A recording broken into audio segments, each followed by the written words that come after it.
الحمدللہ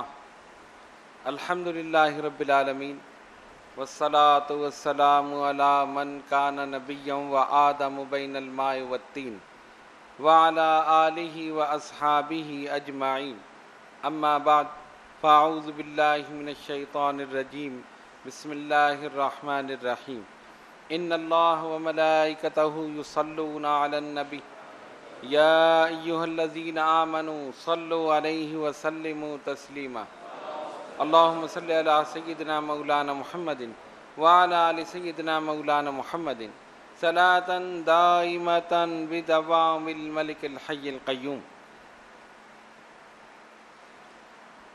رجب المرجب شریف کا مبارک اور مقدس مہینہ اپنی رحمتوں اور برکتوں کے ساتھ ہم سب پر سایہ فگن ہو چکا۔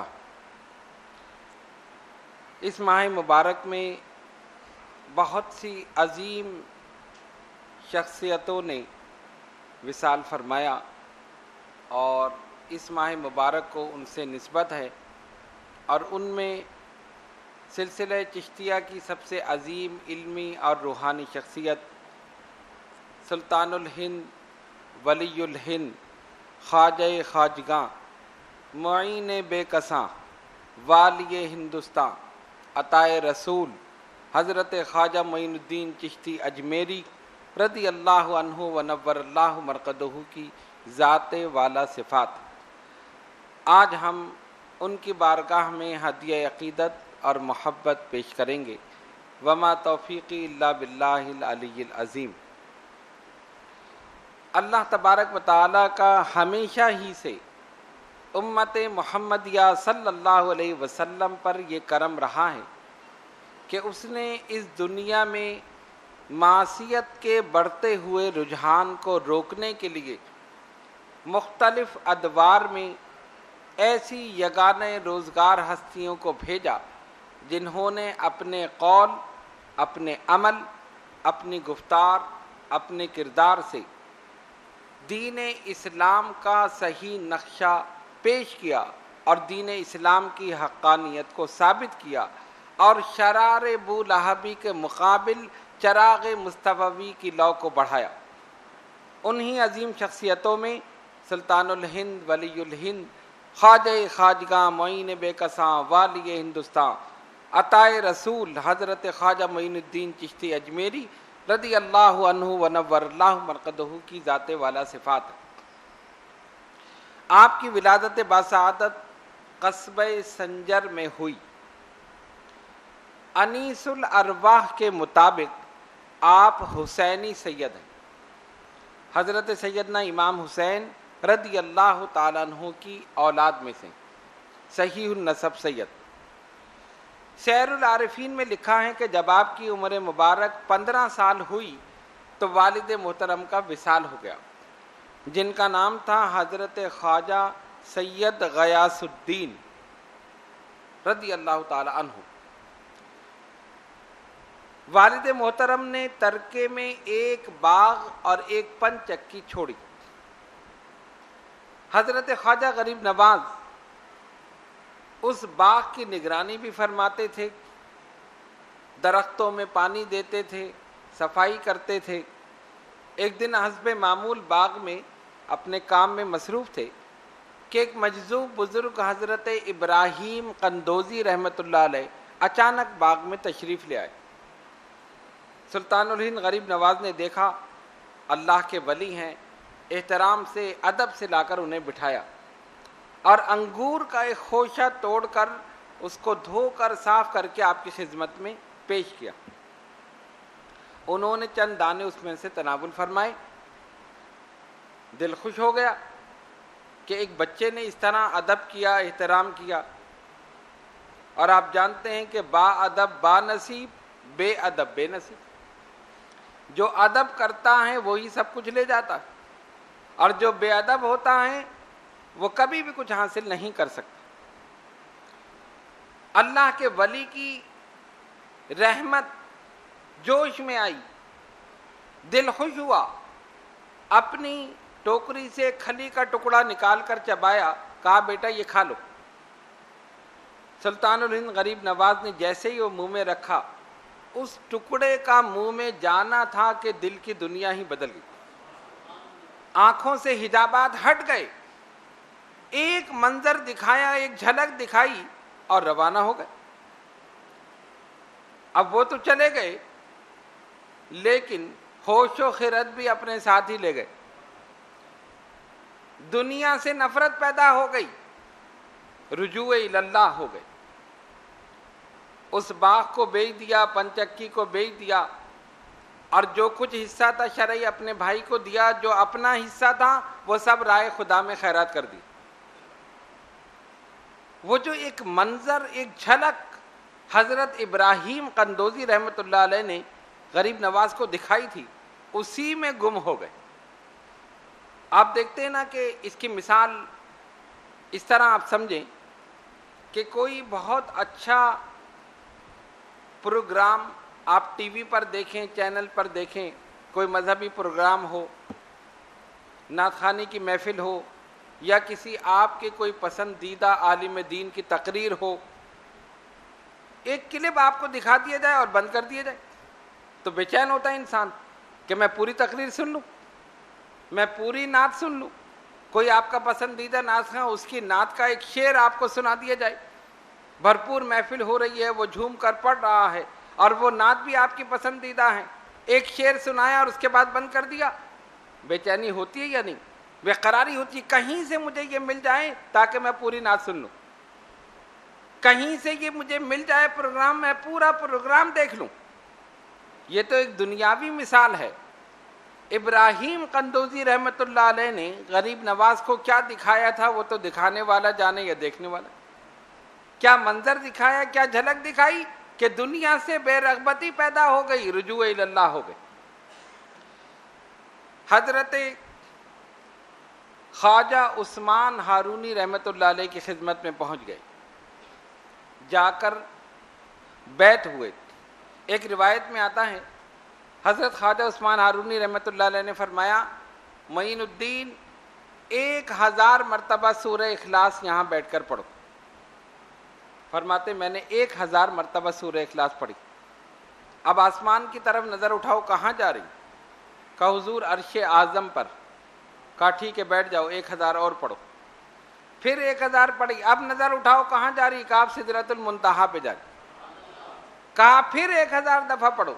تیسری مرتبہ جب 1000 مرتبہ سورہ اخلاص سلطان الہند غریب نواز نے پڑھی، پیر و مرشد خواجہ عثمان ہارونی رحمۃ اللہ علیہ نے فرمایا اب نظر اٹھاؤ کہاں جا رہی ہے؟ کہا آپ سدرۃ المنتہا سے بھی آگے جا رہی۔ پھر بیعت کیا۔ غور کرو، جس کی نظر بیعت ہونے سے پہلے سدرۃ المنتہا سے آگے جا رہی ہو، تو بیعت ہونے کے بعد، ریاضت و عبادت کے بعد، تقوی و پرہیزگاری کے بعد، تلہ کشی کے بعد، اور اپنے پورے شباب پر پہنچنے کے بعد اس کی نظر کہاں جا رہی ہو؟ اس کا مقام اور مرتبہ کیا ہو؟ اچھا، بیعت ہونے کے بعد کہیں اور گئے نہیں، بلکہ اپنے پیر و مرشد خواجہ عثمان ہارونی رحمۃ اللہ علیہ کی خدمت میں رہے۔ اور بعض روایتوں میں آیا کہ آپ نے فرمایا میں 20 سال اپنے پیر و مرشد کی خدمت میں رہا۔ 20 سال۔ یہاں تو کیفیت یہ کہ اگر کوئی مرید ہو اور اگر کسی کو خلافت مل جائے تو وہ سوچے کہ میں اپنی دکان کھول کے بیٹھ جاؤں، میں بھی اپنا آستانہ کھول کے بیٹھ جاؤں۔ خواجہ غریب نواز جو علم اور فضل، روحانیت کا مرکز اور منبع بن چکے تھے، اس کے بعد بھی کہتے ہیں میری خواہش ہے ساری زندگی اپنے پیر کے قدموں میں گزاروں۔ خلافت ملنے کے بعد، تمام چیزوں کے بعد 20 سال سفر و حضر میں شب و روز پیر و مرشد کی خدمت میں لگے ہوئے۔ ایک دن ارشاد ہوا، معین الدین حج کا حکم ہے۔ کہا حضور جو آپ کا حکم، حج کرنے چلنا ہے، جیسا آپ کا حکم۔ اب جائیں کیسے؟ فرمایا میرا ہاتھ پکڑو۔ ہاتھ پکڑا، آنکھیں بند کرو۔ آنکھیں بند کی، اور جب آنکھیں کھولیں تو بیت اللہ کے سامنے دونوں نے طواف کیا، حج کیا، تمام ارکان پورے کیے، مینا، عرفات، مزدلفہ۔ جب حج ہو گیا، آخر میں خواجہ عثمان ہارونی رحمۃ اللہ علیہ خواجہ غریب نواز کو لے کر بیت اللہ میں کھڑے ہیں اور دست مبارک اٹھائے، اے الہ العالمین یہ میرا مرید معین الدین چشتی، مولا یہ میرا محبوب ہے، میں اس سے محبت کرتا ہوں، میں نے اسے قبول کیا ہے، الہ العالمین تو بھی اسے قبول کر۔ ہاتف غیبی سے آواز آئی کہ ہم نے قبول کیا، سب نے قبول کیا، بارگاہ رب العزت سے قبولیت کی سند مل گئی سلطان الہند غریب نواز کو۔ اب وہاں سے چلے، اب کہاں جانا ہے؟ مدینہ طیبہ جانا۔ جب تک سرکار کی بارگاہ میں حاضری نہ ہو تو حج ہی مکمل نہیں ہو۔ وہ تو بدبخت ہیں جو یہ کہتے ہیں کہ حج کر کے واپس آ جاؤ، مدینہ جانے کی ضرورت ہی نہیں۔ ہمارا تو ایمان ہی یہی ہے کہ مدینہ نہیں گئے تو حج ہی نہیں ہوا۔ سرکار نے فرمایا من حج لم یزرنی فقط جفانی، جس نے حج کیا اور میری زیارت نہیں کی اس نے مجھ پر ظلم کیا۔ من زار قبری وجبت لہو شفاعتی، جس نے میرے روضے کی زیارت کی اس کی شفاعت مجھ پر واجب ہو۔ یہ ساری بشارتیں موجود ہیں، لیکن یہ عقل کے اندھے وہ سمجھتے ہی نہیں۔ بہر صورت اب جانا ہے مدینہ طیبہ، ہاتھ پکڑا، آنکھیں بند کرو، خواجہ صاحب نے آنکھیں بند کی، آنکھیں کھولی تو گنبد خضرا کے سامنے۔ میں سوچنے لگا کہ کتنا اچھا پیکج تھا یہ۔ آج لوگوں نے اپنے اپنے پیکج نکالے نا، 1 لاکھ کا، 2 لاکھ کا، 10 لاکھ کا، 10 لاکھ کا بھی حج ہو رہا ہے، 5 لاکھ کا بھی ہو رہا ہے۔ کوئی بہت زیادہ آرام طلب ہے تو 10 لاکھ کا کر لے۔ مختلف، جتنا پیسہ زیادہ اتنا آرام زیادہ۔ کیسے جانا ہے؟ انہوں نے کہا جی سعودی ایئر لائن سے جانا ہے، ایمریٹ سے جانا ہے، فلاں سے جانا ہے۔ اگر دوسری ایئر لائن سے جاؤ گے تو رکتے ہوئے جاؤ گے، اور ڈائریکٹ جاؤ تو سعودی ایئر لائن سے چلے جاؤ، ڈائریکٹ جاؤ گے راستے میں کہیں رکنا نہیں پڑے گا، لیکن اس کے پیسے زیادہ ہیں۔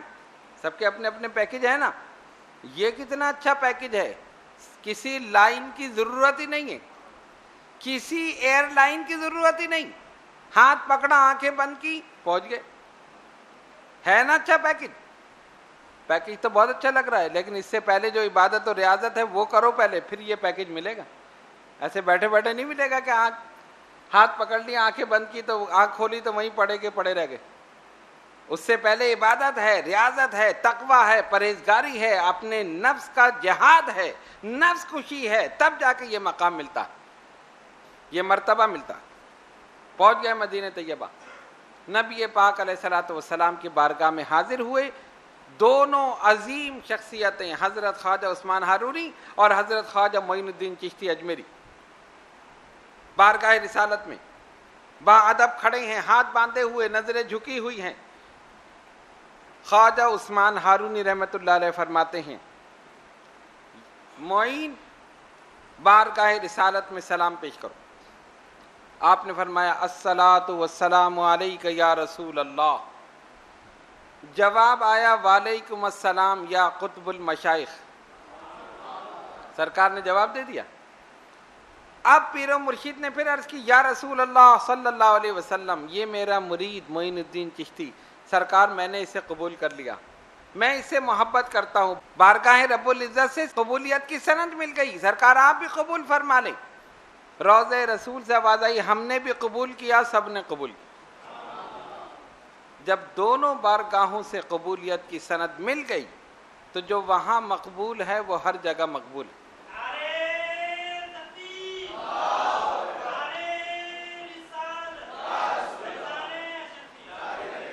اور وہیں سے حکم ملا کہ تم ہندوستان جاؤ اور اجمیر کی سرزمین پر اسلام کی تبلیغ کرو، نبی پاک علیہ الصلوۃ والسلام کی جانب سے حکم ہو۔ اب یہ دونوں یہاں سے روانہ ہوئے۔ خواجہ عثمان ہارونی رحمۃ اللہ علیہ نے فرمایا بس اب حکم یہی ہے کہ تم تبلیغ دین کے لیے روانہ ہو جاؤ۔ کہا حضور میری خواہش تھی ساری زندگی میں آپ کے قدموں میں گزار دوں، آپ کی خدمت میں گزار دوں۔ فرمایا صحیح ہے، لیکن حکم ربی اور حکم رسول اللہ صلی اللہ علیہ وسلم یہی۔ تب خواجہ غریب نواز رحمۃ اللہ علیہ روانہ ہوئے۔ یعنی یہ میں پوری تفصیل نہیں بیان کر رہا، خاص خاص چیزیں بیان کر رہا ہوں۔ آپ کی حیات مبارکہ ایک بحر ذخار ہے، ایک نشست میں یا ایک مختصر سے وقت میں اسے بیان نہیں کیا جا سکتا۔ روانہ ہوئے، چند مرید آپ کے ساتھ ہیں، اجمیر کی سرزمین پر جو کفر اور شرک کا مرکز ہے. اسلام کا نام لینا جہاں پر جرم ہے، بت پرستی عام ہے، ہر طرف غیر مسلم ہندو ہر طرف بت رکھے ہوئے ہیں، شرک ہو رہا ہے، بت پرستی ہو رہی ہے، اسلام کا تو نام لینا ہی جرم تھا. ایسے ماحول میں ایک مرد قلندر اپنے چند مریدوں کے ساتھ اس زمین پر قدم رکھتا ہے، اجمیر کی سرزمین پر، اور جا کر ایک جگہ بیٹھ گئے. اب آدمی ایک اننون جگہ جائے، اسے کھانے کی ضرورت ہے، اسے پینے کی ضرورت ہے، اسے رہنے کے لیے مکان کی ضرورت ہے، یا کوئی نہ کوئی ریسٹ ہاؤس ہو، کوئی مسافر خانہ ہو، کسی چیز کی پرواہ نہیں ہے. سرکار کا حکم ہو چکا، چل پڑے. کہاں ٹھہرنا ہے، کہاں کھانا ہے، کہاں پینا ہے، کسی چیز کی پرواہ نہیں. اجمیر کی سرزمین پر غریب نواز نے قدم رکھا. آپ کے قدم ناز کی برکت سے ہی اسلام کی روشنی پھیلنا شروع ہو گئی. ایک خیمہ لگا کر بیٹھ گئے. ایک آدمی آیا مسلمان ہو گیا، دوسرا آیا مسلمان ہو گیا، تیسرا آیا مسلمان ہو گیا. کہیں کوئی بورڈ نہیں لگایا، کوئی جلسہ کر کے بہت بڑی تقریر نہیں کی، کسی مجمع میں جا کر خطاب نہیں کیا. جو آیا ایک نظر ڈالی، ظاہر اور باطن کو پاک کر دیا، تزکیہ نفس تصفیہ قلب کر دیا، دار اسلام میں داخل کر دی. راجہ جس کی وہاں حکمرانی تھی، اس تک خبریں پہنچنا شروع ہو گئیں. ارے ایک مسلمان فقیر یہاں آ کر بیٹھا ہے، اور اس کے اندر یہ تاثیر ہے کہ جو اس کے قریب جاتا ہے مسلمان ہو جاتا ہے. اور اب تک کافی تعداد میں لوگ مسلمان ہو چکے ہیں. اگر تم نے اس کو نہیں روکا، ایسا نہ ہو کہ سارا ہندوستان ہی مسلمان ہو جائے. راجا نے کہا یہ کیسے ہو سکتا ہے؟ ہماری حکومت میں کوئی آ کر بیٹھ جائے اور ہمارے مذہب کے خلاف کام کرے، اپنے دین کی تبلیغ کرے، یہ نہیں ہو سکتا. کیا کیا جائے؟ ایک ہندو جادوگر کو بلایا. اس زمانے میں جادو بڑے عروج پر تھا، اور ہندوستان میں بہت سے بڑے بڑے نامی گرامی جادوگر اس وقت موجود تھے جو دعویٰ کرتے تھے کہ ہمارا کوئی مقابلہ نہیں کر سکتا. بلا کر کہا دیکھو یہ ایک مسلمان فقیر ہے، اسے یہاں سے ہٹانا ہے. کہا یہ تو معمولی بات، کب ہٹانا ہے، کس وقت ہٹانا ہے، یہ تو میری ایک معمولی سی چیز ہے، میرے لیے معمولی نہیں ہے. اس کی کیفیت یہ ہے کہ جو اس کے پاس جاتا ہے مسلمان ہو جاتا ہے. اس کی نگاہوں میں یہ تاثیر ہے کہ جسے نظر بھر کے دیکھ لے وہی مسلمان ہو جائے. اس نے کہا کوئی بات نہیں ہے، میرا بھی جادو بڑا زبردست ہے، میں جاؤں گا اور اس سے مقابلہ کروں گا. آیا خواجہ صاحب کے پاس، آپ کو پہلے اطلاع ہو گئی. بابا تیرے میں کیا کمال ہے؟ فرمایا فقیر میں کوئی کمال نہیں. کہا میرے اندر کمال ہے. کیا کمال ہے؟ اس نے ہرن کی کھال پھینکی جو فضا میں معلق ہو گئی، چھلانگ لگا کر اس پہ بیٹھا. کہا بابا میں جا رہا ہوں. فرمایا جاؤ. کھال اڑنے لگی اور اڑتے اڑتے نظروں سے اوجھل ہو گئی. اور جب نظروں سے اوجھل ہو گئی تو آپ کی جوتیاں کھڑاویں جو لکڑی کی تھیں ان کی طرف نظر کی. فرمایا کیا دیکھتی ہو؟ جہاں ملے مارتے بھی لے آؤ. وہ جوتیاں اڑنا شروع ہو گئی اور اسی سمت گئیں جس سمت وہ جادوگر گیا تھا، اور اس کے سر پر پڑنا شروع ہوئی. وہ وہیں سے اس کو لے کر آئیں، آ کے قدموں میں ڈال دیا. قوت پرواز ختم ہو گئی. جب قدموں میں گرا فرمایا یہ کمال ہے، یہ تو اس فقیر کی جوتیوں میں ہے، یہ تو فقیر کی جوتیوں میں ہے. اسی وقت کلمہ پڑا، مسلمان ہو. اچھا پہلی مرتبہ جب پہنچے، جب پہلی مرتبہ اجمیر میں قدم رکھا، ایک جگہ پڑاؤ ڈالا، تو روایت میں آتا ہے کہ سپاہی آ گئے، فقیروں ہٹو یہاں سے، راجہ کے اونٹ یہاں بیٹھتے ہیں، تم ان اونٹوں کی جگہ بیٹھ گئے. فرمایا بھائی ہم یہاں بیٹھے رہیں تو اونٹ کہیں اور بیٹھ جائیں گے؟ نہیں، اسی جگہ اونٹ بیٹھیں گے. یہ راجہ کے اونٹوں کے بیٹھنے کی جگہ ہے جہاں تم لوگ بیٹھے، اٹھ جاؤ یہاں سے. خواجہ صاحب نے مریدین سے فرمایا چلو بھائی اٹھ جاؤ. لیکن اٹھتے ہوئے ایک جملہ فرمایا کہ اونٹ بیٹھیں گے تو بیٹھے ہی رہیں گے، بیٹھیں گے تو بیٹھے ہی رہیں گے۔ یہ کیا کہ اٹھ گئے دوسرے مقام پر بیٹھ، سپاہیوں نے لا کر، جو راجا کے خدام تھے انہوں نے لا کر اونٹوں کو بٹھا دیا۔ اب صبح اٹھاتے ہیں تو اٹھتے ہی نہیں، مار مار کے تھک گئے، اٹھے ہی نہیں۔ راجا سے جا کر شکایت کی، ایک فقیر آ کر بیٹھا تھا، اس کو ہم نے اس طرح اٹھایا، اس نے جاتے وقت یہ کہہ دیا کہ اونٹ بیٹھیں گے تو بیٹھے ہی رہیں گے۔ اب ہم اٹھاتے ہیں، ایسا لگتا ہے کہ زمین نے ان کے قدم پکڑ لیے۔ جاؤ اسی کے پاس جا کر کہو۔ پھر گئے، جا کر معافی مانگی، فرمایا نہیں اٹھتے، کہا نہیں، کہا جاؤ اٹھ جائیں گے۔ وہاں جا کر دیکھا تو سب کے سب کھڑے ہو، جو زبان سے نکل رہا ہے وہی ہو رہا۔ راجا نے کہا اس فقیر کا پانی بند کر دو، جب پانی بند ہوگا تب یہ یہاں سے بھاگے۔ بغیر کھانے کے آدمی رہ سکتا ہے، بغیر پانی کے نہیں رہ سکتا۔ آنا ساگر ایک جھیل جو اب بھی وہاں پر اجمیر میں موجود ہے، سارا شہر اسی سے پانی لیتا تھا، اپنی ضروریات اسی سے پوری کرتے۔ پہرے لگا دیے گئے، معین الدین چشتی اجمیری اور ان کے مریدوں کو اس جھیل سے، آنا ساگر سے ایک قطرہ بھی پانی کا نہیں ملے گا۔ سپاہی کھڑے ہیں چاروں طرف، آپ کے پاس جتنا پانی تھا ختم ہو گیا۔ ظاہر وضو کے لیے چاہیے، پینے کے لیے چاہیے، غسل کے لیے چاہیے، پانی ختم۔ وہاں پہنچے، پہرا لگا ہوا ہے، نہیں ملے گا پانی، راجا کا حکم ہے۔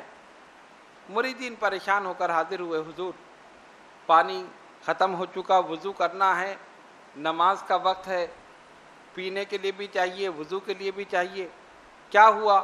راجا نے پہرا لگا دیا ہے کہ آپ کو اور آپ کے مریدین کو پانی نہیں ملے گا۔ فرمایا اچھا۔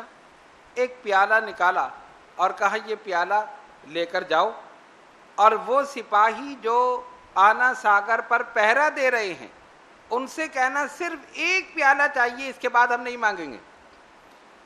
ہمارے پیر و مرشد نے کہا ہے ایک پیالہ بھر کر دے دو، اس کے بعد ہم نہیں مانگیں گے۔ ٹھیک ہے، مرید پیالہ لے کر گیا، نہیں لینے دیں گے ہمیں حکم، کہا نہیں ایک پیالہ چاہیے، ایک پیالہ۔ وہ بڑے ہنسے، ان کے ساتھ تو اتنے سارے لوگ ہیں، ایک پیالے سے کیا ہوگا، ایک پیالہ تو ایک آدمی پی جائے گا۔ کہا چلو دے دو، بھر کے دے دو۔ ان کو کیا پتا تھا کہ آگے کیا کرامت ظاہر ہونی ہے۔ آنا ساگر سے ایک پیالہ بھرا اور مرید نے لا کر خواجہ غریب نواز کی خدمت میں پیش کر دی۔ آپ نے اپنے سامنے رکھا، ایک نگاہ ولایت اس پر ڈالی، جتنا پانی جھیل میں تھا سب پیالے میں کھینچ لیا، سب کھینچ لیا۔ وہ ادھر پہرا دینا ہے، پانی نہیں لینے دیں گے، مڑ کر دیکھا تو خشک ہو چکا، ریت اڑ رہی ہے، پانی کا ایک قطرہ تک نہیں۔ اور یہاں اسی پیالے سے جتنے مریدین ہیں سب سیراب ہو رہے، اور پیالے میں پانی کی کمی نہیں، جس کو چاہیے پیالے میں سے لے رہا ہے۔ جب پیالہ رکھتے ہیں تو پھر بھرا ہوا اتنا ہی ہے، پینے کے لیے، وضو کے لیے، جس استعمال کے لیے لے رہے ہیں اسی پیالے سے سارے مریدین سیراب ہو رہے ہیں، اور جو پیرا دے رہے تھے وہ پیاسے مر رہے۔ گویا دریا کو کوزے میں بند کر دینے والی مثال خواجہ غریب نواز سلطان الہند نے سچ کر کے دکھا دی۔ جس طرح نبی پاک علیہ الصلوۃ والسلام ایک لشکر میں تھے، پانی ختم ہو گیا تھا، صحابہ نے عرض کی یا رسول اللہ صلی اللہ علیہ وسلم فدا کا امی و ابی، سرکار پانی ختم ہو گیا۔ فرمایا کسی کے پاس تھوڑا سا پانی ہو تو لے آئے۔ وہ پانی لے کر آیا پیالے میں، نبی پاک علیہ الصلوۃ والسلام نے اپنے سامنے رکھا، رحمتوں برکتوں والے ہاتھ اس میں ڈال دی، اور پھر صحابہ سے کہا اس میں سے نکالنا شروع کرو۔ صحابہ کہتے ہیں کہ حضور پرنور علیہ الصلوۃ والسلام کی مبارک انگلیوں کے درمیان سے پانی کے چشمے جاری ہوئے، اور ایسا پانی نکلا جو ٹھنڈا بھی تھا، میٹھا بھی تھا، جس کی کوئی مثال ہی نہیں تھی۔ سارا لشکر، سارا قافلہ سیراب ہو گیا۔ بعد میں دیکھا تو پیالے میں اتنا ہی تھا جتنا پہلے تھا۔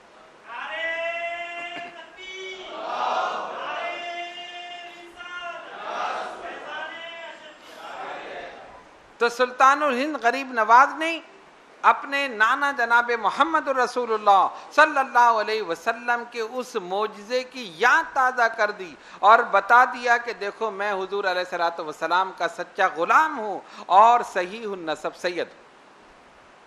اب یہ کیفیت ہوئی، اب سارا شہر پریشان ہے، جو وہاں سے پانی لیتے تھے وہ تو خشک ہو چکا۔ راجا کے پاس دوڑے، پانی چاہیے، پانی، کہا کیا ہوا؟ کہا پانی کا قطرہ نہیں ہے. کہاں گیا پانی؟ جب پوری صورتحال سامنے آئی کہ اس طرح پانی بند کیا تھا، ان کا مرید آئے ایک پیالہ بھر کے لے گیا اور وہاں سب سیراب ہو رہے ہیں، یہاں پانی ختم ہو چکا. کہا جاؤ پھر جا کر معافی مانگو. روتے پیٹتے گئے، اے اللہ کے نیک بندے ہماری مدد کر. کیا ہوا؟ کہا وہاں تو پوری آبادی پیاس سے بلک رہی ہے، پانی کا ایک قطرہ نہیں ہے. خواجہ صاحب مسکرائے، مرید سے کہا جاؤ یہ پیالہ جا کر الٹ دو. وہ پھر پیالہ لے کر چلتا ہے، آنا ساگر میں جا کے الٹتا ہے. چند منٹوں میں آنا ساگر پھر موجیں مارنا شروع ہو جاتا. بتا دیا اختیار ہمارے پاس ہے، تمہارے پاس نہیں ہے. تم نے ہمارا پانی بند کیا تھا، ہم نے تمہارا بند کر دیا. تم نے تو پورے جھیل پر پیرے لگائے تھے، ہم نے تو ایک پیالے میں کھینچ لیا. اختیار ہے. اللہ نے اپنے نبیوں کو بھی با اختیار بنایا ہے اور اپنے ولیوں کو بھی با اختیار بنایا، لیکن جب اللہ کا حکم ہوتا ہے اس وقت وہ اپنا اختیار دکھاتا. سیدنا امام حسین رضی اللہ تعالیٰ عنہ اور ان کے رفقا کا پانی بند کر دیا گیا. اختیار تھا، اگر دریائے فرات کو حکم دیتے تو بہتا ہوا حسین کے خیمے تک چلا تھا. یہ تھا یا نہیں تھا؟ جن کے نانا کی انگلیوں سے پانی کے چشمے جاری ہو سکتے ہیں، کیا نواسے کا اتنا اختیار نہیں تھا کہ حکم دیتا تو دریائے فرات بہتا ہوا حسین کے خیمے تک آتا، یا وہیں اپنا قدم مبارک مارتے تو پانی کے چشمے جاری ہو جاتے؟ نہیں، اختیار نہیں دکھایا. حسین یہ بتانا چاہتے تھے کہ یہ ظلم کی انتہا کر رہا ہے، اگر ظلم کرنے میں اس کا جواب نہیں تو صبر کرنے میں میرا بھی جواب نہیں. سر پر ہوائے ظلم چلے سوجتن کے ساتھ، اپنی کلاہ کج ہے اسی باغپن کے ساتھ. اس نے ظلم کی انتہا کر دی، حسین نے صبر کی انتہا کر دی. غریب نواز با اختیار تھے، جب موقع آیا اپنا اختیار بھی دکھا دی. اسی طرح ایک جادوگر کو بلایا گیا، اس نے کہا میرے پہ بڑا کمال ہے. بابا تیرے اندر کیا کمال ہے؟ فرمایا فقیر کے اندر یہ کمال ہے کہ جو کمال تو دکھائے گا میں اس کمال کو ختم کر دوں، اس کے علاوہ کوئی کمال نہیں. اس نے کہا ٹھیک ہے. آپ نے اپنے عصا مبارک سے ایک گول دائرہ زمین پر بنایا، اس کے اندر بیٹھے اور مریدین کو اس کے اندر بٹھا دیا. فرمایا کوئی اس دائرے سے باہر نہ نکلے. جادوگر کو حکم دیا دکھا اپنا کمال. اس نے رسی پھینکی، جو سانپ کی صورت میں پھن اٹھا کر، کئی سانپ پھن اٹھا کر چاروں طرف سے آ رہے. مریدین گھبرا رہے ہیں. فرمایا گھبرانے کی ضرورت نہیں، اس دائرے سے باہر نہ نکلنا. جیسے ہی دائرے کے پاس آتے ہیں سب کے سب ختم ہو جاتے. اس کے بعد کچھ پڑھ کے پھونکا، آگ لگا دی. چاروں طرف آگ لگی ہوئی ہے. سلطان الہند غریب نواز اور ان کے مریدین اس آگ کے درمیان ہیں اور اس دائرے کے چاروں طرف آگ. حضور کیا ہوگا؟ فرمایا گھبرانے کی ضرورت نہیں، دائرے سے باہر نہ نکلنا. جیسے ہی آگ قریب آتی ہے سب کے سب ختم ہو جاتے. اسی طرح جن جن سے مقابلہ ہوا وہی بعد میں تائب ہو کر آپ کے دستے مبارک پر انہوں نے اسلام قبول کیا اور مرید ہو کر سلسلہ چشتیہ میں داخل. یہ آپ کی نگاہ کرم تھی اور آپ کی نگاہ کا کرشمہ تھا. حضرت قطب الاقطاب خواجہ قطب الدین بختیار کاکی رحمۃ اللہ علیہ فرماتے ہیں میرے پیر و مرشد سلطان الہند غریب نواز ہمیشہ اپنی نگاہیں نیچی رکھتے تھے، ہمیشہ نیچے رکھتے تھے. لیکن جب کوئی فاسق اور فاجر ان کے سامنے آتا ایک نگاہ بھر کے اسے دیکھتے، اسی وقت ظاہر اور باطن کو پاک کر دیتے اور وہ کلمہ پڑھ کر مسلمان ہو جاتے. ان کی نگاہ میں یہ تاثیر تھی اور سادگی کی یہ کیفیت تھی کہ احرام کی حالت میں رہتے تھے، ایک چادر نیچے اور ایک اوپر.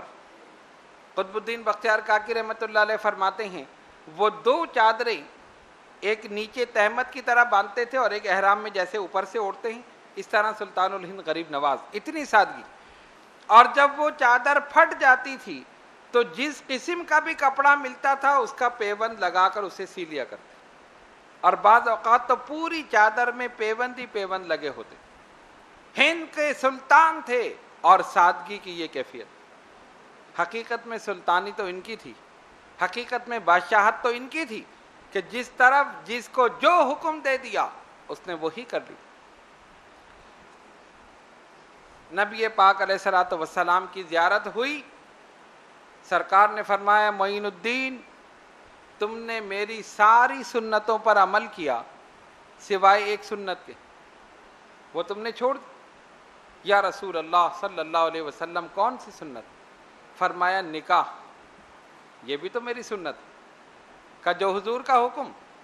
پھر نبی پاک علیہ الصلوۃ والسلام نے وہاں پر ایک بہت بڑا ایک شخص تھا جو بہت نامی گرامی تھا، اس کو بشارت دی کہ اپنی لڑکی کا نکاح معین الدین چشتی اجمیری سے کر دو۔ وہ آپ کی بارگاہ میں حاضر ہوا، اس نے خواب بتایا اور نبی پاک علیہ الصلوۃ والسلام کا حکم جو ملا تھا، تب خواجہ غریب نواز رحمۃ اللہ علیہ نے شادی کی، نکاح فرمایا، اور آپ کے صاحبزادے شیخ فخر الدین اور شیخ حسام الدین کی ولادت ہوئی، اور ایک صاحبزادی جن کا نام حافظہ جمال، یہ آپ کی اولادیں ہیں۔ آپ کے صاحبزادگان بھی علم و فضل میں، تقوی و پرہیزگاری میں بہت آگے تھے، اور ولایت کے مقامات انہوں نے طے کیے اور بہت بلند مقام پر وہ پہنچے۔ سلطان الہند غریب نواز نے پوری زندگی سادگی میں گزاری، خشیت الہی میں گزاری، تبلیغ دین میں گزاری۔ کوئی اپنی شہرت، نام، نمود، کسی چیز کو استعمال نہیں کیا، بالکل تنہا جا کر وہاں پر بیٹھ گئے۔ اللہ نے ایسا کرم فرمایا کہ آپ کی ان کرامات سے، کمالات سے، تبلیغ سے 99 لاکھ ہندو مسلمان ہوں۔ گویا آج ہندوستان میں جو مسلمان نظر آ رہے ہیں، یہ سلطان الہند غریب نواز کی محنت، کوششوں کا نتیجہ۔ مورخین نے لکھا کہ اسلام تلوار سے پھیلا ہے۔ سوچنے کی بات ہے، کسی کے گردن پر تلوار رکھ دو کہ کلمہ پڑھے، ہو سکتا ہے موت کے ڈر سے پڑھ لے، لیکن کیا وہ مسلمان ہو سکتا ہے؟ جب وہ الگ جائے گا، آزاد ہوگا، کہہ دے گا میں نے تو موت کے ڈر سے پڑھ لی۔ ہم نے کہا اسلام تلوار سے نہیں پھیلا۔ ہاں، اگر تلوار سے پھیلا ہے تو وہ تلوار اخلاق کی تلوار تھی، وہ تلوار روحانیت کی تلوار تھی، وہ تلوار غریب نواز کی نظر کی تلوار تھی کہ جس پر نظر پڑ گئی وہی تائب ہو گیا اور وہی دائرہ اسلام میں داخل ہو گیا۔ آپ کی خانقاہ میں کسی کے لیے کوئی تخصیص نہیں تھی کہ صرف مسلمان آ سکتے ہیں، ان کے علاوہ کوئی نہیں آ سکتا۔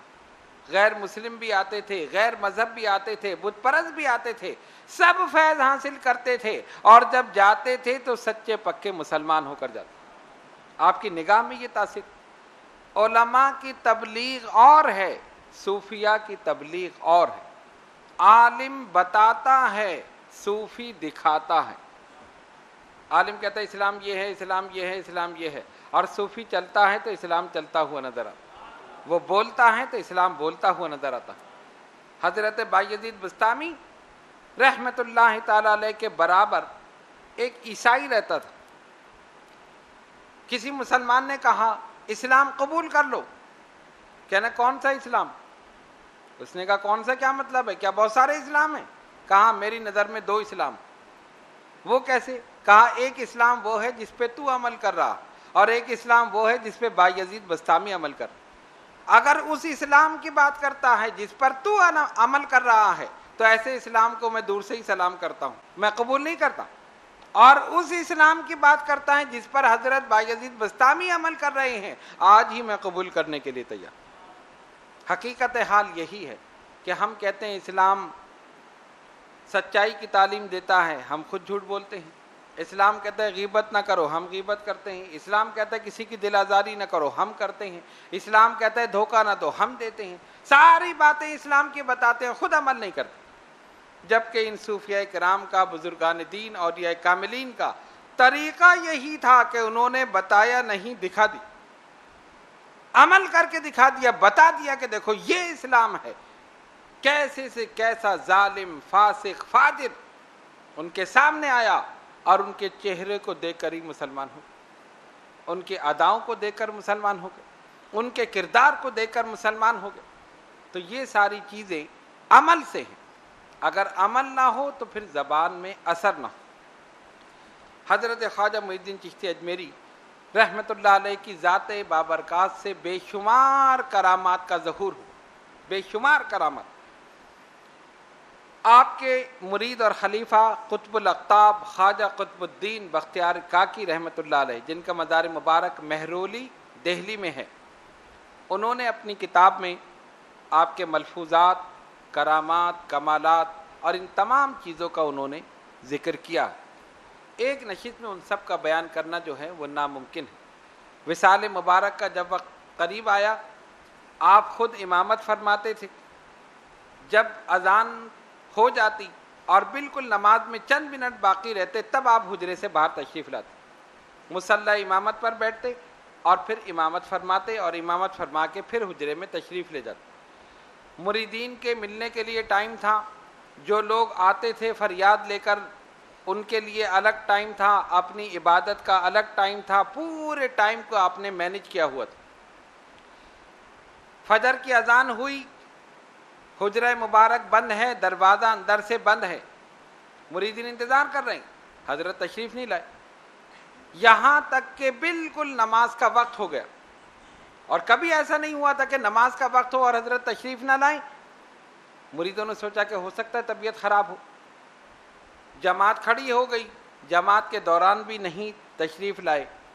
جب جماعت مکمل ہو گئی، اب تشویش ہوئی کہ جا کر دیکھیں، دروازے پر دستک دی، دروازہ نہیں کھلا، جھانک کر دیکھا تو ایسا لگا کہ آپ سو رہے، لیکن جب زور زور سے دستک دینے پر آنکھ نہیں کھلی، تب مریدین کو تشویش ہوئی، دروازے کو توڑا اور جا کر دیکھا تو آپ کا وصال ہو گیا تھا، اور آپ کی پیشانی پر سبز رنگ سے لکھا ہوا تھا، ھذا حبیب اللہ ماتا فی حب اللہ، ھذا حبیب اللہ ماتا فی حب اللہ، یہ اللہ کا دوست ہے اور اللہ کی محبت میں مرا، اللہ کا دوست اللہ کی محبت میں مرا۔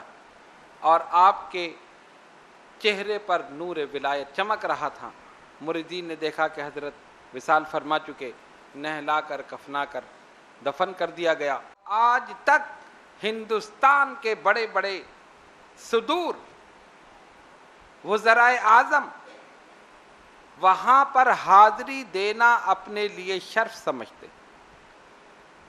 اصل شہنشاہ تو یہ ہیں، مغلیہ دور کے شہنشاہوں نے حاضری دی، اور اس دور کے وزیر اعظم اور صدر جو بھی ہندوستان کا ہوتا ہے وہاں ضرور حاضری دیتا ہے اجمیر شریف خواجہ صاحب کی بارگاہ میں۔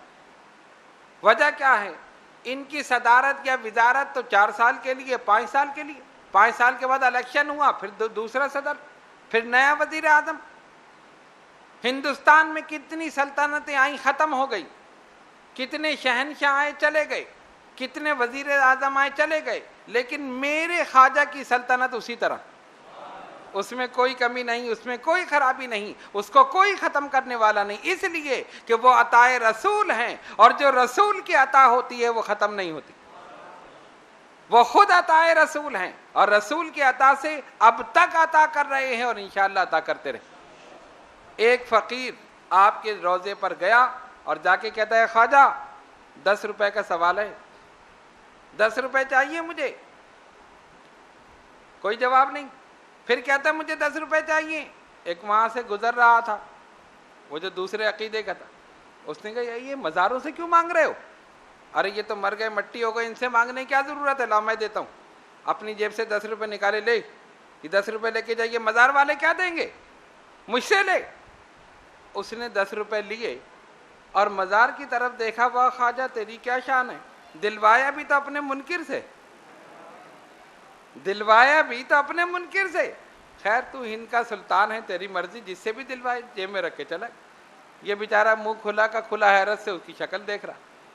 کہنے کا مقصد یہ ہے کہ یہ بزرگان دین، اولیاء کاملین، انہوں نے دین کی اصل خدمت کی ہے۔ ہندوستان میں اگر اسلام پھیلا ہے، اسلام کی روشنی پھیلی ہے، تو خواجہ صاحب کے دم قدم سے پھیلی۔ جب قدم رکھا تھا تو ایک بھی مسلمان نہیں تھا، جب وصال ہوا تو 99 لاکھ ہندو مسلمان ہو چکے۔